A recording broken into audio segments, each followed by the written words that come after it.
Hello Philippines! Hello world! Mapagpalang araw sa inyong lahat. Ang lulutuin natin ngayon ay adobong native na manok. Samahan nyo ako guys sa aking pagluluto.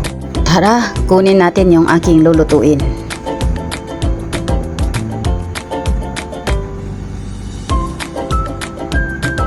Saan kaya dyan?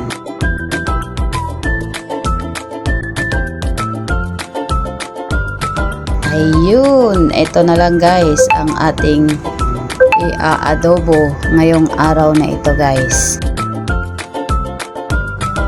Pressure cooker ko muna guys kasi pag native medyo makunat.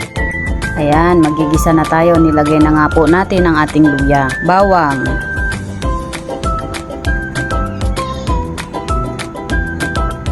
sibuyas,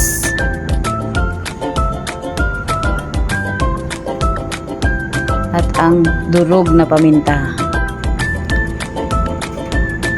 Ilalagay na rin natin ang ating native na manok guys.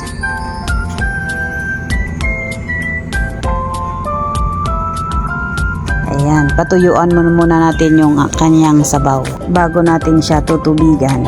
Ayan, tuyo na. Ibalik natin sa pressure cooker kasi medyo matigas pa.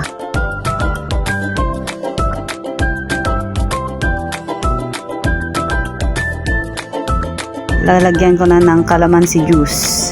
Ayan, i-pressure cooker muna natin para talagang malambot ang ating karne.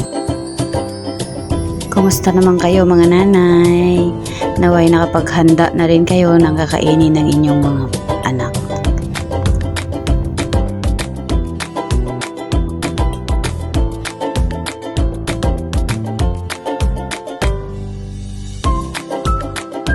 Ayan, ilalagay na natin ang ating patatas sa ating adobo.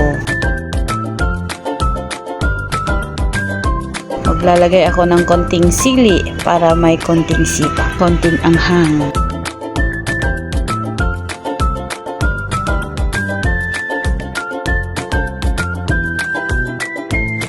Maglalagay din ako ng dahon ng laurel.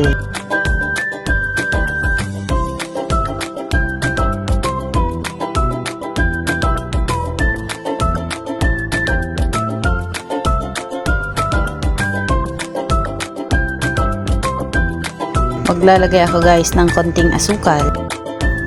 Ito na po ang ating finished product, ang ating adobong native na manok.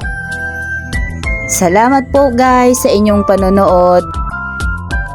Salamat po sa mga walang sawang sumusuporta sa aking mga videos, sa aking mga followers.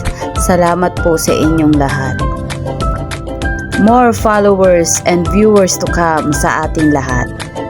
Please like and share and leave a follow and comment if you want to see more. Bye everyone. God bless you all.